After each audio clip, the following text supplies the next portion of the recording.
9వ వచనం నుండి చదువుదాం. 9, 10, 11, 12, 13, 14, 15, 16 వచనాల వరకు యోసేపును గురించిన రాయబడినటువంటి విషయాలు ఉన్నాయి. యోసేపును గురించి ప్రాముఖ్యంగా మనం 9వ వచనాన్ని చదువుదాం ఈరోజు. ఆ గోత్రకర్తలు మత్సరపడి యోసేపును ఐగుప్తులోనికి పోవుటకు అమ్మివేసిరి గాని దేవుడు అతనికి తోడయుండి అతని శ్రమలన్నిటిలో నుండి తప్పించి. చాలమా 9వ వచనం మనం చదువుకున్నాం. ఈ 9వ వచనాన్ని, వాక్యాన్ని 2 భాగాలుగా మనము ధ్యానం చేద్దాం. 9వ వచనం ఓకే. 8వ వచనం పోయిన వారం మనం ధ్యానించాం. సున్నతి విషయమైన నిబంధన అబ్రహాంతో దేవుడు చేశాడు. సున్నతి అంటే ఏంటి, ఆ నిబంధనకు సున్నతికి సంబంధం ఏంటి అనే కొన్ని విషయాలు పోయిన వారం నేర్చుకున్నాం. ఈరోజు 9వ వచనంలో ఆ గోత్రకర్తలు మత్సరపడి యోసేపును ఐగుప్తులోనికి పోవుటకు అమ్మివేసిరి గాని, మొదటిది. రెండవది ఏంటంటే అదే వచనంలో దేవుడు అతనికి తోడయుండి అతని శ్రమలన్నిటిలో నుండి తప్పించాడు. గోత్రకర్తలు అనగా యోసేపు యొక్క సహోదరులే. అంటే యాకోబుకు 12 మంది కుమారులు. 12 మంది కుమారులలో యోసేపు ఒకడు. అబ్రహాముకు ఇస్సాకుకు యాకోబు, ఏశావులు జన్మించారు. అయితే యాకోబు సంతానమే ఇజ్రాయేల్గా మనము చూస్తున్నాం. అయితే యాకోబుకు 12 మంది కొడుకులు. 12 మందిలో యోసేపు ఒకడు, 11వ వాడు. ఓకే. ఈ యోసేపును గురించి ప్రత్యేకంగా చెప్పబడింది. కాబట్టి మనము బైబిల్లో రాయబడిన ప్రతి విషయం, అంటే ఏదైతే రాయబడిందో దాని మీద కొంత మనం ధ్యానం చేస్తున్నాం. అబ్రహాం గురించి చాలా రోజులు ధ్యానం చేశాం కదా. తర్వాత యాకోబు, ఇస్సాకు, యాకోబు, ఆ విషయాలు మనం పై వచనంలో చదువుకున్నాం. తర్వాత యాకోబు కుమారులలో ఇజ్రాయేల్ అనగా 12 మంది గోత్రకర్తలు ప్రత్యేకంగా స్టెఫన్ ఎవరి గురించి మాట్లాడుతున్నాడు? 9వ వచనంలో యోసేపును గురించి మాట్లాడుతున్నాడు. కాబట్టి యోసేపు జీవితం గురించి కొన్ని విషయాలు మనం నేర్చుకోవాలి. ఎందుకు నేర్చుకోవాలంటే యోసేపు జీవితం ద్వారా కూడా దేవుడు మనతో మాట్లాడతాడు. అంటే యోసేపు జీవితం నుంచి మనకు సంబంధించిన విషయాలు ఎన్నో మనం నేర్చుకోవాలి. దేవుని ఉద్దేశం అది. హల్లెలూయా. అక్కడ స్టెఫను ప్రసంగంలో వారి చరిత్ర చెప్తున్నాడు ఇజ్రాయేలుకి. ఇదిగో మీ మూలపితరుడు, మీ యొక్క తండ్రిగా పిలువబడుతున్న అబ్రహాము, అతని కుమారుడు ఇస్సాకు, యాకోబు, వారి వంశాలు, ఇదిగో ఇలాగని చెప్తున్నాడు ఆ ప్రసంగంలో. కానీ మనకేంటంటే ఇది ఆల్రెడీ జరిగిన స్టోరీ. దేవుని యందు విశ్వాసం ఉంచినటువంటి విశ్వాసులు వీళ్ళంతా దేవునికి ఇష్టలుగా నడిచిన వారు. వారి గురించి ఈరోజు మనం నేర్చుకోవాలి. మందల అడుగుల జాడలందు నడవాలి. అంటే మనకు ముందు నడిచిన భక్తుల జీవితంలోంచి మనకిప్పుడు ప్రజెంట్ మన జీవితాలకు కావాల్సిన పాఠాలు ఎన్నో దేవుడు ఉంచాడు. అందుకనే వారి పేర్లు రాయించాడు. అందుకని వారి గురించి చెప్పబడింది బైబిల్లో. మనం దాటి వెళ్ళిపోవడానికి లేదు. మనం అనేక విషయాలు నేర్చుకోవాలి. హల్లెలూయా. అయితే ఇక 9వ వచనంలో మనం చదివినటువంటి ఈ వచనంలోని 2 భాగాలుగా మనం ధ్యానం చేద్దాం. మొదటిది ఏమంటే ఆ గోత్రకర్తలు అనగా యోసేపు యొక్క సహోదరులు మత్సరపడి అనగా ఈర్ష్యపడి, అసూయపడి యోసేపును అమ్మివేశారట. ఐగుప్తులకు అమ్మేశారు. అది మనకు ఆదికాండంలో రాయబడింది విషయాలు. ఓకే. ఆదికాండంలో ప్రాముఖ్యంగా యోసేపు గురించి రాయబడిన విషయాలు ఆదికాండంలో 50 అధ్యాయాలు ఉంటాయి. 37 నుండి 50 వరకు అనగా సుమారు 13 అధ్యాయాల స్టోరీ యోసేపు గురించే ఉంది. యోసేపు గురించే 13 అధ్యాయాలు రాయబడింది. యోసేపు ఇంకా చెప్పాలంటే యేసుక్రీస్తుకు అంటే దగ్గర సంబంధం కలిగిన వాడు. ఒక విధంగా చెప్పాలంటే యేసుక్రీస్తుకు దగ్గరగా, ఆయన జీవితం అంతా కూడా క్రీస్తు జీవితానికి దగ్గరగా ఉంటుంది. టైప్ ఆఫ్ క్రైస్ట్ అనుకోవచ్చు. ఒక విధంగా చెప్పాలంటే యేసుక్రీస్తుకు ఒక మాదిరిగానే ఆనాడే యోసేపు జీవితం ఉంది. దాన్ని బట్టి యేసుక్రీస్తు జీవితంలో కూడా అదే జరిగింది. మనము తర్వాత ఒక్కొక్క వచ్చిన రిలేటెడ్ కూడా ఉంటాయి, అవి కూడా మనం నేర్చుకోవచ్చు. ఒక యేసు గురించి ఆదికాండం 37 అధ్యాయం నుండి 50 అధ్యాయాల్లో మధ్యలో ఉంటుంది. 13 అధ్యాయాలు ఉంటాయి. ఇక ప్రాముఖ్యంగా మనం ఆ చరిత్ర అంతా చదివితే మనకు సరిపోదు, సమయం సరిపోదు. కానీ ఈ వచనంలోంచి ఆదికాండంలో ఉన్న యోసేపు గురించి కొన్ని వచనాలు మనం జ్ఞాపకం చేసుకుందాం. 37 అధ్యాయం ఆదికాండము 4వ వచనాన్ని మీరు చదవండి ఒకసారి.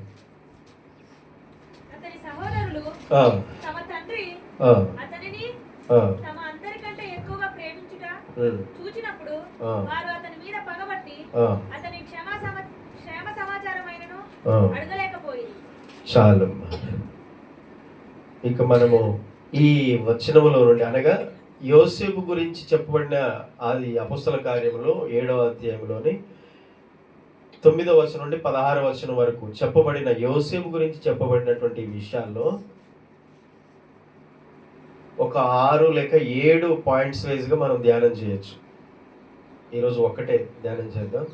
ఆ ఒకటిలో మొదటిది, ద్రోహమునకు గురైన దేవుని నియమితుడు అతడే యోసేపు. మోసమునకు, అన్యాయమునకు, ద్రోహమునకు గురైనటువంటి దేవుని నియమితుడు, దేవుని చేత నియమించబడిన, దేవుని చేత ఏర్పరచబడిన యోసేపు తన సహోదరుల చేత ద్రోహమునకు గురయ్యాడు. అతడు అన్యాయానికి గురయ్యాడు. ముందు చెప్పాను, యేసుక్రీస్తు జీవితానికి దగ్గరగా ఉంటుంది యోసేపు జీవితం. ఇప్పుడు మనం ఆదికాండం 37వ అధ్యాయం 4వ వచనం చదివాం కదా. అతని సహోదరులు తమ తండ్రి అతనిని తమ అందరికంటే ఎక్కువగా ప్రేమించుట చూచినప్పుడు, ఆదికాండం 37వ అధ్యాయంలో మనం ఇప్పుడు 4వ వచనం చదువుతున్నాం. ఇక్కడ అపొస్తల కార్యంలో స్టెఫన్ చెప్తున్నాడు, ఆనాడు యోసేపు గురించి చెప్తున్నాడు ఇక్కడ ఉన్న ఇశ్రాయేలుకు. యోసేపు ఎలాగైతే తన సహోదరుల చేత ద్వేషించబడ్డాడో, ఎందుకు ఆ విషయాలు చెప్తున్నాడంటే యేసుక్రీస్తుకి అది రిలేటివ్గా ఉందన్న విషయం ఆయనకు కూడా తెలుసు. ఈరోజు మనం కూడా తెలుసుకోవాలి. యోసేపు ఎవరి చేత ద్వేషించబడ్డాడు? తన సహోదరుల చేత, తన సొంత వారి చేత. అయితే ఎందుకు ద్వేషించబడ్డాడు అంటే తండ్రికి ఇష్టుడై ఉండుట వలన. అందరికంటే కూడా యోసేపు యాకోబుకి చాలా ఇష్టం అంట. తన తండ్రికి యోసేపు చాలా ఇష్టడు గనుక తన సహోదరుల చేత ద్వేషించబడ్డాడు. మరి యేసుక్రీస్తు కూడా అంతేగా, ఇతడు నా ప్రియ కుమారుడు, ఇతడిని యందు నేను ఆనందించుచున్నాను. తండ్రి తన కుమారుని గురించి చెప్పిన సాక్ష్యం అది. తండ్రికి ఇష్టడైనటువంటి కుమారుడు తన ఇంటి వారి చేత ద్వేషించబడినట్టు ఈరోజు దేవునికి ఇష్టంగా జీవించే ప్రతి వారు తన సహోదరుల చేత ద్వేషించబడతారు, తన ఇంటి వారి చేత ద్వేషించబడతారు. నువ్వు దేవునికి ఇష్టంగా ఉండడం నువ్వు ప్రారంభం చేయి. అప్పటి వరకు నీతో మంచిగా ఉన్న వాళ్ళంతా నీకు విరోధులు అవుతారు. దేవునికి ఇష్టడుగా జీవించడం లోకానికి ఇష్టం ఉండదు, సాతానికి ఇష్టం ఉండదు. ఆ వచనం ద్వారా మనం చాలా విషయాలు నేర్చుకోవచ్చు. నువ్వు దేవునికి ఇష్టంగా ఉండడం లోకానికి కానీ లేకపోతే నీ సొంత ఇంటి వారికి కానీ ఇష్టం ఉండదు. యోసేపు తన సహోదరుల చేత ద్వేషించబడ్డాడు.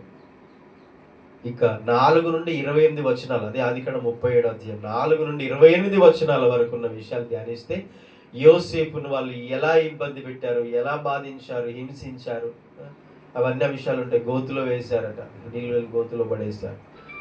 పుల్లో సింహాలు తన సహోదరుని తినేసాయని చెప్పేసి తండ్రికి అబద్ధం చెప్పారు. ఇక చంపడం ఇష్టం లేక కొంతమంది, అందులో ప్రాముఖ్యంగా ఒక సహోదరుడు అంటాడు, వద్దు ఇతన్ని చంపొద్దు, అమ్మివేద్దామని ఇష్మాయిలీలకు, ఐగుప్తీలకు అమ్మివేశారు. యోసేపును బాధ పెట్టారు. ఈరోజు మన జీవితంలో దేవుడు చేసినటువంటి ఎన్నో మేలు మనం చూస్తున్నాము. దేవుడు మనల్ని మన పట్ల చూపినటువంటి కార్యాలు ఎన్నో ఉన్నాయి. వాటన్నిటిలో మనం గుర్తు చేసుకుంటే దేవుడు ఎన్నిసార్లు తప్పించాడో, ఎన్నిసార్లు కాపాడుతూ వచ్చాడో మనము మర్చిపోతాం. యోసేపు జీవితంలో ప్రత్యక్షంగా జరిగినే మనం చూస్తున్నాం, కానీ మన జీవితంలో ఎన్నో దేవుడు అలాంటి పరిస్థితుల నుంచి దేవుడు తప్పిస్తూ వచ్చాడు. అందరూ మనల్ని ప్రేమిస్తారనుకుంటున్నారా? ప్రేమించినట్టు మనతో నటిస్తారు, కానీ అందరు నిజంగా ప్రేమించారు. లోకంలో ఉన్నదంతా కూడా అదే ప్రేమ, స్వార్థపూరితమైన ప్రేమ. అంటే మనము మంచిగా దేవునికి ఇష్టంగా ఉండడం, ముఖ్యంగా దేవుడు మనల్ని మెచ్చుకోవడం, దేవుడు మనల్ని బట్టి సంతోషించడం, మనల్ని ప్రేమించి మనల్ని ద్వేషించే వారికి అది ఇష్టం ఉండదు అన్న విషయాన్ని జ్ఞాపకం చేసుకోండి. ఈరోజు యోసేపు జీవితంలో మన జీవితాన్ని ఆ ప్లేస్లో పెట్టుకొని ఆలోచించుకోవాలి ప్రతిసారి. ఎందుకనంటే దేవునికి అనగా తండ్రికి మొదటిగా ఇష్టడైనటువంటి కుమారునికి ఎలాంటి పరిస్థితులు ఎదురయ్యాయో, ఈరోజు లోకానికి, పాపానికి, సాతానికి నేను వేరుగా ఉండి నా తండ్రికి ఇష్టంగా జీవించాలని నువ్వు అనుకుంటే, తండ్రికి ఇష్టడుగా నువ్వు ఉండాలనుకుంటే నీకు కూడా ఈ లోకంలో యోసేపుకి ఎదురైనట్టే ద్వేషము, ద్రోహము, మోసము, వ్యతిరేకత ఎదురవుతుంది. ఇంకా రెండో విషయం ఏంటంటే, యోసేపు మీద దేవుని అభిషేకం ఉండడం వలననే సహోదరులు అసూయపడ్డారు. నువ్వు దేవునికి ఇష్టడుగా ఉంటున్నప్పుడు దేవుని యొక్క ఆత్మ నీ మీద ఉంటాడు, దేవుని యొక్క అభిషేకం నీ మీద ఉంటుంది, దేవుని కృప నీకు అధికమవుతుంది. దేవుని యొక్క అభిషేకం నీకు ఉన్నప్పుడు, దేవునికి ఇష్టడుగా నువ్వు ఉన్నప్పుడు, దేవుని ఆత్మచేత నువ్వు నింపబడినప్పుడు ఖచ్చితంగా ఈ లోకంలో నీకు వ్యతిరేకతలు ఎదురవుతాయి. అనుకుంటాం, నేను ఎంత ప్రార్థన చేస్తున్నా, దేవునికి ఇష్టంగా జీవిస్తున్నా, అందరికంటే నాకు మంచిగా ఉండట్లేదు, ఇంకా నాకు శ్రమలు ఎక్కువవుతున్నాయి, నాకు ఇంకా ఇబ్బందులు ఎక్కువవుతున్నాయి అని అనుకుంటాం. అక్కడ జరిగేది ఏంటో తెలుసా? దేవుని అభిషేకం మన మీద ఉన్నప్పుడు మన మీద లోకం, సాతాను, అసూయ అనేది మన మీద ఉంటుంది.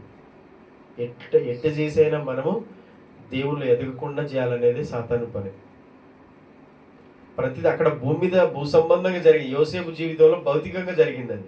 కానీ ఒక క్రైస్తవుడు, ఒక దేవుని బిడ్డ జీవితంలో ఇది భూ సంబంధంగా భౌతికంగా కంటికి కనిపించదు, కానీ కనపడని రీతిలో మన మీద అలాంటి అసూయ, అలాంటి ద్రోహం జరుగుతూ ఉంటుంది. అందుకనే చాలామంది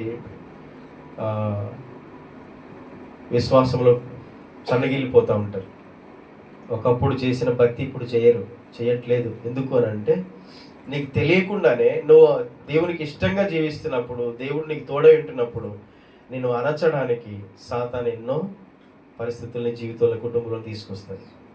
అలా తీసుకొచ్చినప్పుడు మనకు అర్థం కాదు. అర్థం చేసుకుంటే ప్రాబ్లం ఉండదు, కానీ మనకు అర్థం కాక ఏం చేస్తామంటే, నేను ఎక్కువ ప్రార్థన చేయడం వల్ల నాకు ఈ కష్టాలు వస్తుంది, నేను ఎక్కువ మంచిగా మందిరానికి వెళ్ళి మంచిగా దేవుని ఆరాధించి, నేను మంచిగా దేవుని బిడ్డగా నేను మంచిగా బ్రతుకుతుంటే ఇవన్నీ వస్తున్నాయి.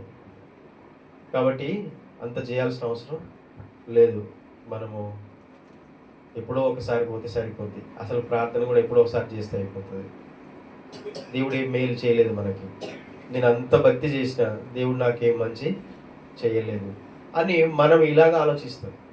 కానీ అసలు జరుగుతున్నది వాస్తవం ఏంటి అంటే, దేవునికి ఇష్టంగా మనం జీవించాలి అనుకున్నప్పుడు, మంచిగా దేవుల్లో కొనసాగుతున్నప్పుడు మనకు విరోధి సాతాను, లేకపోతే సాతాను సంబంధమైనటువంటి వ్యతిరేకతలు అన్నీ కూడా మన శోధనలు తీసుకొస్తున్నాడు.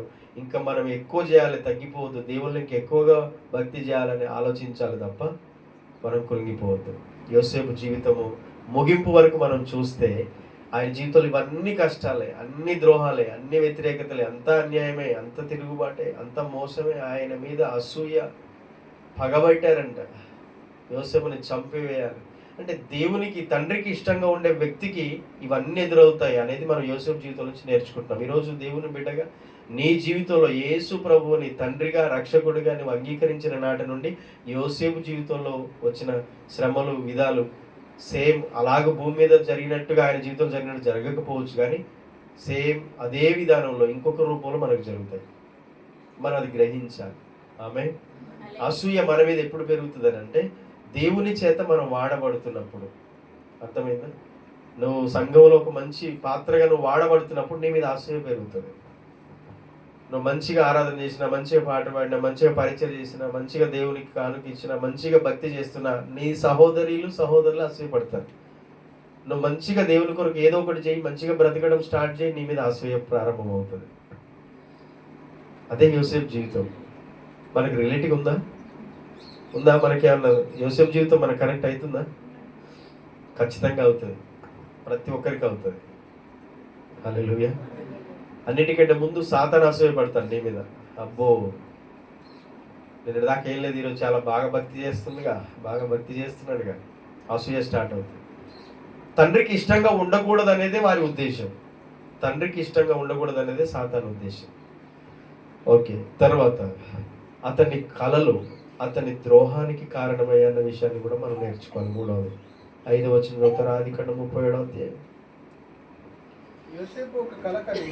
యోసేపు ఒక కలగని తన సహోదరులతో అది తెలియజెప్పగా వారు అతని మీద మరీ పగబట్టిరి. ఇప్పుడు ఫస్ట్ది ఏంటిదంటే, తండ్రి అందరికంటే ఎక్కువగా ప్రేమించడం చూసినప్పుడు అతని మీద పగబట్టిరి. 4వ వచనం.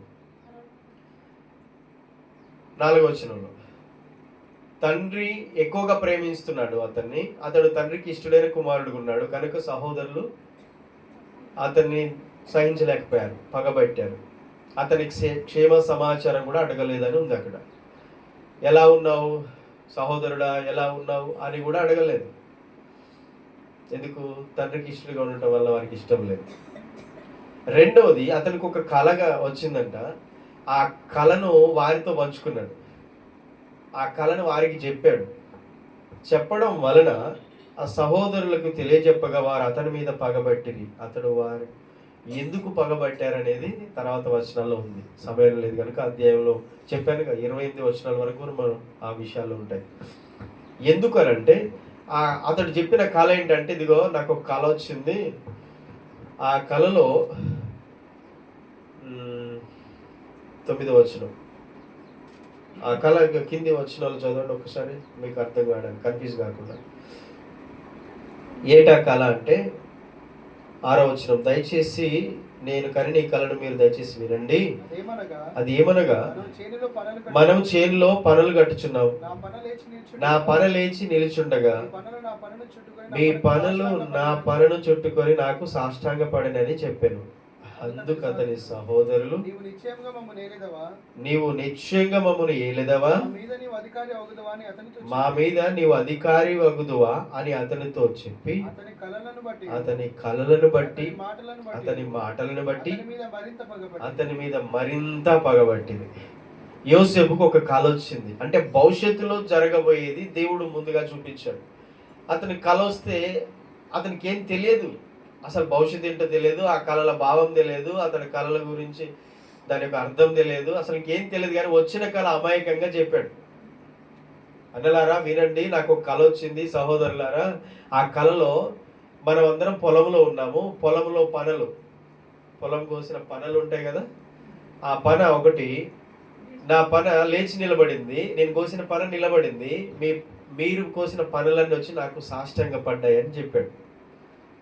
వెంటనే, అంటే మేము నీకు దాసులం అవుతావా, మేము నీకు సాష్టాంగ పడతావా, నువ్వు మాకు బాసుగా ఉంటావా, మాకు అధికారివా, లీడర్వా అని చెప్పి వీడు తను తాను హెచ్చించుకుంటున్నాడు.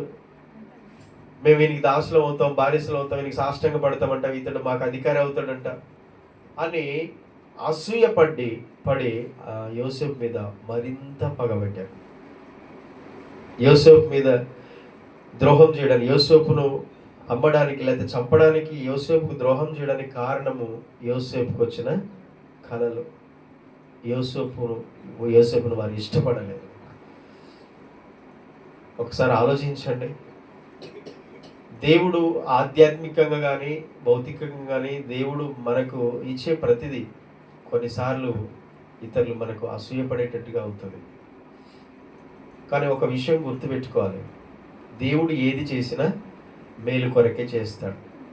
యోసేపు జీవితంలో వచ్చిన కళ వారికి ఒకలాగా అర్థమైంది, కానీ యోసేపుకు వచ్చిన కళల ద్వారా దేవుడు భవిష్యత్తులో వీరందరినీ కాపాడడానికి, అంటే మేలు కలుగుటకే సమస్తము సమకూడి జరుగుతాయి. ఒకరిని హెచ్చించిన, ఒకరిని దేవుడు ముందు నడిపించిన, ఒకరికి దేవుడు తోడై ఉన్న, అది అతనితో కాదు తనకు సంబంధించిన వారందరికీ కూడా ఆశీర్వాదం ఉంటుంది అనేది 50వ ఆదికాండం ముగింపులో మనం చూస్తాం. దేవుడు మేలు కొరకే చేశాడు. ఒకరిని ముందుగా ఎంచుకుంటాడు ఒక కుటుంబంలో, ఆ వ్యక్తిని దేవుడు ముందుగా ఆశీర్వదిస్తాడు, ఆ వ్యక్తిని ముందుగా నడిపిస్తాడు. ఆ వ్యక్తి జీవితం ద్వారా నెక్స్ట్ ఆ కుటుంబం, ఆ జనరేషన్ అంతా కూడా దేవుడు కాపాడాలని. భవిష్యత్తులో కరువు రాబోతుంది, దేశమంతా, భూమి అంతా కరువు వచ్చింది. ఒక ఐగుప్తు, ఒక కనానే కాదండి, ఆ టైంలో కరువు, భయంకరమైన కరువు వచ్చింది. నెక్స్ట్ వచనాలు మనం చదువుతాం, అదే అపొస్తలుల కార్యాలు ఉంటాయి. నెక్స్ట్ 10-11 వచనాలు అదే ఉంటుంది. స్టెఫన్ చెప్తాడు, యోసేపును ముందుగా దేవుడు ఎంచుకున్నాడు, వాళ్ళ సహోదరులు అతన్ని ద్వేషించారు, ఐగుప్తుకు అమ్మేశారు, కానీ శ్రమలో దేవుడు తోడై ఉన్నాడు. కానీ తర్వాత కరువు వచ్చినప్పుడు యాకోబు తన సంతానం అంతా కూడా ఐగుప్తుకు పోయారు. అంటే ముందుగా ఒక వ్యక్తిని దేవుడు ఎన్నుకొని కరువులో వారు చనిపోకుండా కాపాడడానికి ఐగుప్తుకు దేవుడు యోసేపును పంపించాడు. ఇక్కడ ఉద్దేశం ఏంటంటే, ప్రజెంట్ సిచ్యువేషన్ చూసి, ప్రస్తుతం ఉన్నదాన్ని చూసి బాధపడిపోతాం, మచ్చరపడిపోతాం, అసూయపడిపోతాం. అది కానే కాదు, దేవుడు ఒక వ్యక్తిని ఏర్పరచుకుంటున్నాడంటే ఆ వ్యక్తి ద్వారా నెక్స్ట్ జనరేషన్ని రక్షించడానికి. దేవుడు ఐగుప్తు యోసేపును పంపేయడానికి కారణం ఏంటంటే, రానున్న దినాల్లో భయంకరమైన కరువు రాబోతుంది, అందరూ చనిపోబోతారు. అయితే తను ఏర్పరచుకున్న బిడ్డల్ని, తన జనాంగాన్ని కాపాడడానికి, కరువులో వారందరినీ రక్షించడానికి ముందుగా యోసేపును పంపించాడు. దీన్ని ఒక కోణంలో ఆలోచించి తప్పు చేయొద్దు.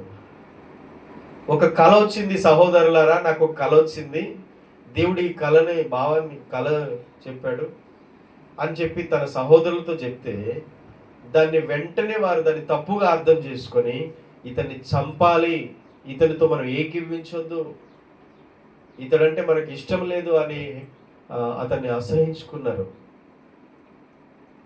ఆ కళ అర్థము భవిష్యత్తులో జరగబోయేది, కానీ దాన్ని వాళ్ళు వెంటనే దాన్ని అపార్థం చేసుకున్నారు. అయితే యేసుక్రీస్తుని కూడా అలాగే చేశారు. నేను నా తండ్రి పంపించాడు, నేను దేవుని కుమారుడు అంటే ఒప్పుకోలేదు వాళ్ళు. నువ్వు పలానా వాడివి కదా, పలానా వాళ్ళ కుటుంబంలో పుట్టావు కదా, నీ సహోదరులు తెలుసు, నీ కులం ఏంటో తెలుసు, నీ తల్లిదండ్రుల పేరు మాకు తెలుసు, వాళ్ళు బాగా పరిచయం, యోసేపు మరియమ్మలు కూడా మాకు తెలుసు. ఆఫ్టర్ ఆల్ నువ్వు దేవుని కుమారుడువా, నువ్వు మాకు రక్షకుడువా, నువ్వు మమ్మల్ని రక్షిస్తావా? అవశ్యపడ్డాడు. వెంటనే దేవుని ప్రణాళిక ఏంటో ఆలోచించలేదు, బుద్ధిహీనంగా అప్పటికప్పుడే ఆలోచించారు. మాకు రాజు అవుతావా, నువ్వు రాజువా? ఇష్టపడలేదు, అందుకని చంపేయండి, యేసును చంపేయండి, అవసరమైతే ఆ బందిపోటు దొంగని విడుదల చేయండి, కానీ వీడిని చంపేయండి, సిలువ వేయండి అని క్యాకులేషన్. ఎందుకు? నువ్వు మా మీద రాజు కాబోతున్నావా, యూదులకు రాజువా? చూసారు? ఇంకా చెప్పాలంటే మత్తయి 26:15 మీరు చూడండి, చదండి. తన సొంత సహోదరుడే అమ్మేశాడు. మత్తయి సువార్త 26:15 క్రీస్తు వలె యోసేపును కూడా తన ప్రజల చేతనే అమ్మబడ్డాడు, తన సహోదరుల చేతనే ద్వేషించబడ్డాడు. క్రీస్తు వలనే యోసేపు కూడా తన సొంత సహోదరుల చేత ద్వేషించబడ్డాడు. ముఖ్యంగా తను ప్రేమించిన తన ప్రియ సహోదరుడు, ప్రియ శిష్యుడే అమ్మేశాడు. మత్తయి 26:15 తీసుకుని చదవండి.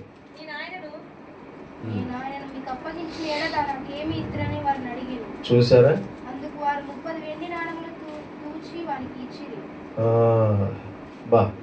నేను ఆయనను మీకు అప్పగించిన ఎడల నాకేమిస్తారు? తెలుసు ఇతడెవరు? యూదా ఇస్కరియోతు, యేసు ప్రభు వారి 12 మంది శిష్యులలో ఒకడు. అందుకు వారు 30 వెండి నాణ్యాలను తూచి వారికి ఇచ్చారు. సేమ్ యోసేపు కూడా 20 వెండి నాణ్యాలకు అమ్మేశారు. ఇస్మాయిలులకు, ఐగుప్తులకు అమ్మారు సహోదరులు. ఇక్కడ కూడా ఈ సహోదరుడు యేసును అమ్ముకుంటున్నాడు. ఇంకా ముఖ్యంగా చెప్పాలంటే, నేను ఆయనను మీకు అప్పగిస్తా, నాకేమి ఇస్తారు? అప్పగించడం. ఎవరు అప్పగించారు యేసును? తన సహోదరుడు, ప్రాణంగా ప్రేమించిన శిష్యుడే, తన సొంత సహోదరుడే క్రీస్తును అమ్మివేశాడు. సేమ్ రిలేట్ అవుతుందా యోసేపు జీవితం యేసుక్రీస్తు జీవితానికి? ఎన్నో వేల సంవత్సరాల క్రితం జీవించిన వాడు యోసేపు, క్రీస్తుకు పూర్వమే. యోసేపు జీవితము చూడండి యేసుక్రీస్తుకు సూచన. ఈరోజు మన జీవితంలో కూడా అదే విధానం. చాలాసార్లు ఇలాంటి పరిస్థితులు ఎదురవుతాయి. సొంత వారి చేత ద్వేషించబడతాం. యోసేపు ఏం తప్పు చేశాడు చెప్పండి? నాకు కళ వచ్చిందని చెప్పాడు, ఆ కళ వారితో పంచుకున్నాడు. వారికి అది ఇష్టమైందా? ఏకీవించారా? భవిష్యత్తులో ఏం జరుగుతుందో, ఏం చేయబోతున్నాడో దేవుడు, సరే అది మేలు కొరకు కావచ్చు అని కొంచెమైనా ఆలోచించారా? ఏకీవించారా? వెంటనే ద్వేషాన్ని పెంచుకున్నారు. ఇతని కళ వస్తే ఈ కళను మనం వినాలా, ఈ కళను మనం పంచుకోవాలా, ఇతనికి ఏకీవించాలా అని తన సొంత సహోదరుణ్ణి అంగీకరించలేని మనస్సు, ఇష్టం లేకపోయింది. యేసు అంటే వారికి ఇష్టం లేని కారణాన్ని బట్టి. కాబట్టి దేవుని దృష్టిలో ఉన్న వారి మీద మనుషుల అసూయ వస్తుంది. దేవుడు ఆ ద్రోహాన్ని కూడా దేవుడు తన ప్రణాళికగా మారుస్తున్న విషయం నేర్చుకోవాలి మనం ఈరోజు యోసేపు జీవితం నుంచి. యోసేపు తండ్రికి ఇష్టడుగా ఉన్నాడు 4వ వచనంలో. కాబట్టి యోసేపు గురించి క్షేమ సమాచారం కూడా వారు చెప్పడానికి ఇష్టపడలేదు, అడగడానికి కూడా ఇష్టపడలేదు. యోసేపు గురించి ఏమి చెప్పట్లేదు తండ్రికి. రెండవది, యోసేపుకు ఒక కళ వచ్చిందని చెప్తే అతడంటేనే ఇష్టం లేదు, ఇంకా అతని కళ ఎలా ఇష్టం అవుతుంది అతనికి? యోసేపును మంచిగా మాట్లాడుతున్నారు, యోసేపుతో తమ్ముడు సహోదరుడు అని పిలుస్తున్నారు, కానీ యోసేపు అంటే లోపల ఇష్టం లేదు. పైకి మాత్రం యోసేపు అని ప్రేమగా పిలుస్తున్నారు, కానీ యోసేపుని ఇష్టపడట్లేదు, లోపల అంగీకరించట్లేదు. కనుక అతడు ఏది చెప్పినా ఇంకా అంగీకరించారు. యోసేపును అంగీకరించినప్పుడు యోసేపు చెప్పిన కళ ఎలా అంగీకరిస్తారు? ఎలా అతనికి వారికి ఇష్టంగా ఉంటుంది? యోసేపు జీవితమే ఇష్టం లేదు. రిలేట్ అవుతుందా? తప్పకుండా అవుతుంది.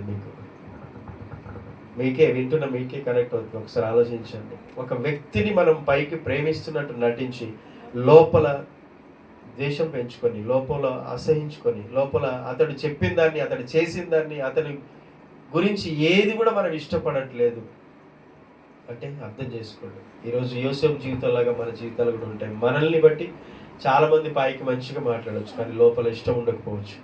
మనమంటే చాలామందికి ఇష్టం ఉండకపోవచ్చు, పైకి ఇష్టంగా ఉన్నట్టు అనిపించవచ్చు. మన కుటుంబాల్లో కూడా, మన రిలేటివ్స్లో కూడా ఇలాంటి పరిస్థితులు ఉంటాయి సమాజంలో.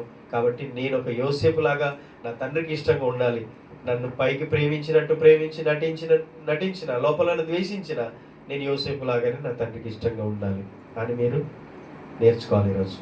ఓకే, చివరిది ఒకటి చెప్పి నేను ముగిస్తాను. దేవుని దృష్టిలో ఉన్న వారి మీద, అంటే మనం దేవుని దృష్టిలో ఉండాలి, దేవునికి ఇష్టంగా ఉండాలి, దేవుని దృష్టి మన మీద ఉండాలి.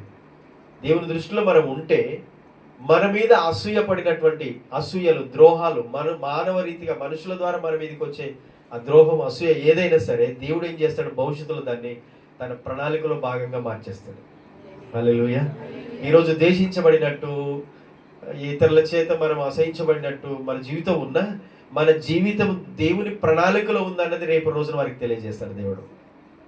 మనం ఆయన మార్గంలోనే ఉన్నాం, దేశించబడుతున్నాం, మనము హెడ్ చేయబడుతున్నాం, అసహించబడుతున్నాం, మనమంటే ఎవరికి ఇష్టం లేదు అని మన జీవితం అనిపించినా తొందరపడకండి. మన జీవితం దేవుని ప్రణాళికలో ఉంది అన్న విషయం యోసేపు ద్వారా మనం నేర్చుకోవచ్చు. యోసేపు జీవితం దేవుని ప్రణాళికలో ఒక భాగం అన్న విషయం ద్వేషించే వారికి, ద్రోహం చేసే వారికి అప్పుడు అర్థం కాలే, కానీ నెక్స్ట్ తర్వాత అర్థమైంది. అలాగే అర్థమవుతుంది. ఇదే వచనం అపోస్తలుల కార్యం 7వ వచనంలో 2వ భాగం. మొదటి భాగంలో యోసేపును ద్రోహం చేత, యోసేపును ఈర్ష్య చేత ఏం చేశారు? ఐగుప్తులకు అప్పగించారు, అమ్మేశారు. అదే 9వ వచనంలో. 2వ భాగము, ఈ దేవుడు అతనికి తోడై ఉన్నందున శ్రమలన్నింటిలో అతన్ని తప్పించాడు. ఆమేన్, హల్లెలూయా. దేవుడు అతనితో ఉండెను గనుక శ్రమలలో నుండి దేవుడు యోసేపును తప్పించాడు, కాపాడాడు. దేవుని సన్నిధి ద్రోహంలో కూడా ఉంటుంది. మొదటి పాయింట్ మనం నేర్చుకున్నది ఏంటంటే, ద్రోహమునకు గురైన దేవుని నియమితుడు, అంటే దేవుని చేత ఏర్పరచబడిన వాడు కూడా ద్రోహానికి గురవుతాడు, అవమానానికి గురవుతాడు, నిందలకు గురవుతాడు. దేవుని చేత, దేవుని ప్రణాళికలో ఏర్పరచబడిన మనిషి కూడా ఏమవుతాడమ్మా?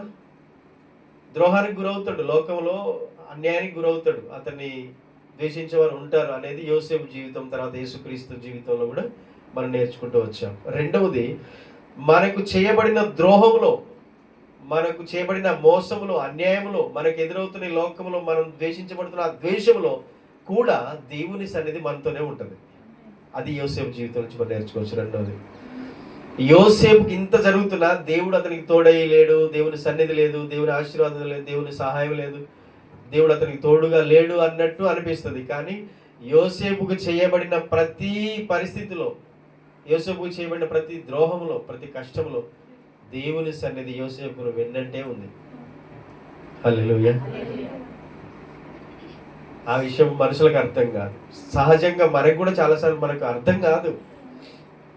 కానీ ఈరోజు మనం నమ్మాల్సింది ఒకటే, మనకు ఎన్ని ఎదురైనా దేవుని సన్నిధి మనతోనే ఉంది, మనకు తోడుగా ఉంది అన్న విషయం మనం నమ్మాలి ఈరోజు. ఆమేన్. విడిచిపోలేదు. యోసేపు జీవితం మనకు బెస్ట్ ఎగ్జాంపుల్. ఎన్ని పరిస్థితులు ఎదురైనా, యోసేపు ఐగుప్తులో బందీగా ఉన్న, యోసేపు శ్రమల్లో ఉన్న, దానికంటే ముందు కనాన్లోనే యోసేపు అన్నల చేత ద్వేషించబడిన, గోతిలో తొయ్యబడిన, అన్య దేశస్తులకు అమ్మబడిన యోసేపు తన ఇంటి వారందరి చేత ద్వేషించబడి, తన సొంత సహోదరుల చేతనే ద్వేషించబడి, అసహించబడి, అమ్మివేయబడిన యోసేపుకు మాత్రం దేవుని సన్నిధి మాత్రం దూరం కాలేదు. మోసములో, అన్యాయంలో, ద్రోహంలో కూడా దేవుని సన్నిధి యోసేపుకు తోడుగా ఉందన్న విషయం ఆదికాండం ఒక్కసారి ఈ వచనం చదవండి. 39వ అధ్యాయం మొదటి 3 వచనాలు చదువుతారా ఎవరైనా? యోసేపును ఐగుప్తునికి తీసుకుని వచ్చినప్పుడు ఆ, ఫరో యొక్క ఉద్యోగస్తుడును ఆ, రాజ సంరక్షక సేనాధిపతియునైన ఉమ్, పోతిఫరను ఒక ఐగుప్తియుడు ఆ, అక్కడికి అతన్ని తీసుకుని వచ్చిన ఇష్మాయేలీయుల యొద్ద అతన్ని కొనెను. ఆ, యెహోవా యోసేపునకు తోడైండెను గనుక ఆ, అతడు వర్ధిల్లుచు తన యజమానుడుగా ఐగుప్తీయుని ఇంట ఉండెను. ఆ, యెహోవా అతనికి తోడైయుండననియు ఆ, అతడు చేసినదంతయు అతని చేతిలో యెహోవా సఫలం చేసిననియు ఆ, అతని యజమానుడు చూచినప్పుడు ఆ, యోసేపు మీద అతనికి కటాక్షము కలిగెను గనుక ఉమ్, అతని యొద్ద పరిచర్య చేయువాడాయను. ఉమ్, మరియు అతడు తన ఇంటి మీద విచారణకర్తగా అతను నియమించి ఉమ్. తనకు కలిగినదంతయు తనకు కలిగినదంతయు అతని చేతికి అప్పగించిన. హల్లెలూయా. అక్కడ ద్వేషించారు, అక్కడ అసహించుకున్నారు, గోతులు తోసేశారు, ఇష్మాయిల్కి అమ్మేశారు, తన సొంత సహోదరుల చేత యోసేపు అమ్మబడ్డాడు, తన కుటుంబానికి తనకు కలిగిన వారందరికీ దూరం అయిపోయాడు యోసేపు. కానీ యోసేపును తీసుకుని వచ్చిన కొన్నటువంటి ఇష్మాయిల్ తీసుకొచ్చి ఐగుప్తులో ఒక అధికారికి అమ్మేశారు, ఫరో దగ్గర ఉన్నటువంటి ఒక సేనాధిపతికి అమ్మేశారు, పోతిఫర్ అనేటువంటి ఒక వ్యక్తికి అమ్మేశారు. అతడు కొన్నాడు. యోసేపును గురించి అతనికి తెలిసినటువంటి ఇన్ఫర్మేషన్, యోసేపుకు దేవుడు తోడైన విషయాన్ని అతను అర్థం చేసుకొని ఆ పోతిఫర్ అనేటువంటి వ్యక్తి యోసేపును హెచ్చించాడు. తన జీవితం ముఖ్యంగా చెప్పాలంటే తన భార్యకి తప్ప తన కుటుంబంలో సమస్తానికి యోసేపుకు అధికారం ఇచ్చేశాడు. అక్కడ ద్వేషం, ఇక్కడ అధికారం వచ్చింది. అక్కడ దేవుడు అక్కడ తన సహోదరులు యోసేపును మచ్చరపడి ద్వేషించి ద్రోహం చేశారు, పగబెట్టుకున్నారు. కానీ ఇక్కడ దేవుడు అన్ని రకాలుగా మరలా చేశాడు. మనం ఏం నేర్చుకుంటాం అంటే ద్రోహములు కూడా దేవుని సన్నిధి తోడుగానే ఉంటుంది. దేవుడు విడిచిపెట్టలేదు. తన సొంత వారు విడిచిపెట్టారు, దేవుడు విడిచిపెట్టాడు. తన సొంత సహోదరులు వదిలేశారు, కానీ దేవుడు వదిలేశాడా? వదిలేలేదు. అందుకనే ఈ వచనాలను బట్టి మనం నేర్చుకుంటే యోసేపుకు దేవుడు తోడుగా ఉన్నాడు. యోసేపుకు ఎన్నో శ్రమలు బాధలు కలిగించారు, కానీ యోసేపును దేవుడు విడిచిపెట్టలేదు, తోడుగా ఉన్నాడు. యోసేపు బందీగా ఉన్న ఐగుప్తులో ఉన్న యెహోవా అతనికి తోడుగా ఉన్నాడు. రెండో విషయం ఏంటంటే అతడు చేయి ప్రతి కార్యమును యెహోవా విజయవంతం చేశాను. మనం ఇప్పుడు చదువుకున్న 3 వచనాలు 39 వచ్చాను. యోసేపు చేసే ప్రతి పని కూడా అది చూశాడు. పోతిఫర్ కొంతకాలం గమనిస్తూ వచ్చాడు. యోసేపు ఏ పని చేసినా అది ఆశీర్వాదకరంగా ఉంటుంది, అది వర్ధిల్లుతుందంట, వర్ధిల్లుతుంది, అది విజయవంతం అవుతుంది, సక్సెస్ అవుతుంది. అది చూసి ఆ పోతిఫరు యోసేపును కొన్నాడే, పని మనిషిగా పరిచారం కూడా పెట్టుకున్నాడు కదా, ఆ పోతిఫర్ అనేటువంటి వ్యక్తి యోసేపుకి అంతటి మీద అధికారం ఇచ్చాడు. బాబు, నువ్వు ఏం చేసినది సక్సెస్ అవుతుంది, విజయవంతం అవుతుంది, దేవుడు నీకు తోడై ఉన్నాడు, అది నాకు అర్థమైంది, కాబట్టి మొత్తం నీకే అధికారం ఇచ్చేస్తున్నాను. తన ఇంటి మీద, తన కలిగిన అంతటి మీద యోసేపుకి అధికారం ఇచ్చాడు. రెండవ మలుపు లోయలు. దావీదు అంటాడు, నేను గాఢంధకారపు లోయలు సంచరించినను ఈ అపాయములకు భయపడను. నెక్స్ట్ ఏంటి? నీవు నాకు తోడై ఉందువు. అది ఎక్స్పీరియన్స్. ఒక క్రైస్తవ విశ్వాస జీవితంలో లోయల గుండా, పర్వతాల గుండా, ఎత్తుపల్లాల గుండా వెళ్తుంది. ఈరోజు కష్టం వచ్చిందా, కష్టంలోనే వదిలేస్తాడా దేవుడు? ఈరోజు అన్యాయం జరిగింది, అన్యాయంలో ఉంటావా? ఈరోజు నష్టం జరిగింది, నష్టంలో ఉంటావా? ఈరోజు అనారోగ్యం వచ్చింది, అనారోగ్యంలో ఉంటావా? ఉండవు. దేవుడు అలా ఉంచడు. దేవుడు నిన్ను తీసుకెళ్తాడు, మళ్ళీ లోయలోంచి మళ్ళీ ఎత్తైన పర్వతాలకు తీసుకెళ్తాడు. దేవుడు మనకు తోడుగా ఉన్నాడు, ఉంటాడు, ప్రతి పరిస్థితిలో ఉంటాడు. మళ్ళీ చెప్తున్నా రెండోసారి, ఏ పరిస్థితుల్లోనైనా దేవుడు నన్ను విడిచిపెట్టలేదు, విడిచిపెట్టడు అని మనం నమ్మాలి. హల్లెలూయా, హల్లెలూయా. అలా పరిస్థితులు అలా అప్ అండ్ డౌన్ అవుతున్నప్పుడే మనం దేవుని గొప్పతనాన్ని తెలుసుకుంటాం, దేవుని మంచితనాన్ని తెలుసుకుంటాం, దేవుని ప్రేమను తెలుసుకుంటాం, దేవుణ్ణి మహిమపరచగలుగుతాం. వింటున్నారా? మనం మర్చిపోతాం ఇవన్నీ.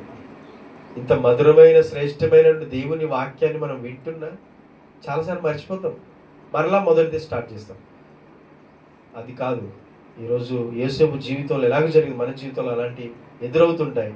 మనం భయపడొద్దు. యోసేపు బంధకాల్లో ఉన్న దేవుని సన్నిధి అతన్ని విడవలేదు. చివరిది, మనం మనుషుల చేత విడిపోవచ్చు, కానీ దేవుని సన్నిధి మనలో నిలుస్తుంది. హల్లెలూయా. మనుషులు మనల్ని దూరం పెట్టచ్చు, మనుషులు మనకి దూరం అయిపోవచ్చు, మనుషులు మనం వెలివేయచ్చు, మనుషుల చేత మనం విడిపోవచ్చు, మనల్ని వేరు చేయొచ్చు, మనుషులు మనకు దూరం అయిపోవచ్చు, పరిస్థితులు కూడా అలాగే ఉండొచ్చు. కానీ దేవుడు మాత్రం మనతోనే ఉంటాడు, దేవుడు మనలోనే ఉంటాడు, దేవుడు మనకు తోడుగా ఉంటాడు. ఏం జరిగింది యోసేపు జీవితంలో? ద్రోహము, అన్యాయం అక్కడ జరిగింది. దేవుని చేత నియమితుడు, ద్రోహం చేయబడ్డవాడు, దేవుని చేత ఏర్పరచబడ్డవాడు కూడా అలాంటి పరిస్థితులకు గురవుతాడా అంటే అవుతాడు. కానీ అలాగే ఉంటాడంటే ఉండడు. ఆ ద్రోహంలో కూడా దేవుడు అతనికి తోడుగా ఉంటాడు. సేమ్ మనకు కూడా అదే వాక్యాన్ని మనం రిలేట్ తీసుకోవాలి. దేవుడు తోడుగా ఉన్నాడు. యేసును చంపేశారు, సిలువేసి చంపేశారు. వారి కోపం చల్లారింది, వారి కక్ష తీరింది. కానీ యేసు ప్రభు అలాగే ఉన్నాడు. సమాధిలో 3వ రోజు లేచాడు. ఆమేన్. దేవుడు హెచ్చించాడు. మీరు చంపితిరి, మీరు సిలువేసి చంపితిరి యేసును, దేవుడు ఆయన లేపాడు, మేము సాక్షులు అన్నారు. సాక్షిగా నిలబడతాం మనం. ఇతరులకు దీవెనకరంగా మనం ఉంటాం. నా జీవితం అయిపోయింది అన్నట్టు అనిపిస్తుంది, కానీ కాదు.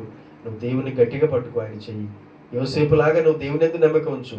ఎన్ని కష్టాలు వచ్చినా యోసేపు దేవుని యందు భయభక్తులు విడిచిపెట్టలేదు. నీతిమంతుడిగా ఉన్నాడు యోసేపు. పాపమును అంటకుండా బ్రతికాడు. అన్యాయం చేయబడినా, ద్వేషించబడినా, ఎన్ని చేసినా యోసేపు జీవితం దేవుణ్ణి హత్తుకొని ఉంది కనుక దేవుడు అతనికి తోడుగా ఉన్నాడు. వాటన్నిటిలోంచి దేవుడు విడిపించి యోసేపును మరలా హెచ్చించాడు. యేసుక్రీస్తు జీవితంలో కూడా అదే జరిగింది. అందరి చేత ద్వేషించబడ్డాడు, సొంత వారి చేత, తన సొంత ఇంటి వారి చేత, తనను నమ్మిన, ప్రాణానికి ప్రాణంగా ప్రేమించిన శిష్యుడు కూడా తనను నమ్ముకున్నాడు, యూదా ఇస్కరియోతు. కానీ యేసు చనిపోయి తిరిగి లేచాడు. మన జీవితం కూడా చనిపోయినట్టుగా అనిపిస్తుంది, తిరిగి లేపబడుతుంది, పునరుద్ధరించబడతాం. మన పరిస్థితులు అన్నీ అయిపోయినాయి, మన కుటుంబం, మన జీవితం అయిపోయింది అన్నట్టు అనిపిస్తుంది. కాదు, దేవుడు అక్కడి నుంచి మరలా నూతన జీవితాన్ని పునర్వివృతం చేస్తాడు. దేవుడు మనకు అట్టి కృపను దయచేయునుగాక. ఆమేన్.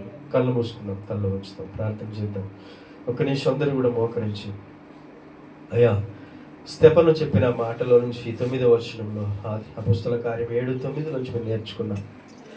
యోసేపు తన సొంత సహోదరుల చేత ద్వేషించబడి, ఈర్ష్య చేత అతడు ఐగుప్తులోనికి అమ్మివేయబడ్డాడు, శ్రమంలోనికి నెట్టివేయబడ్డాడు. కానీ దేవా, నీవు అతనికి తోడయుండి యోసేపును మీరు గొప్పగా దీవించారు.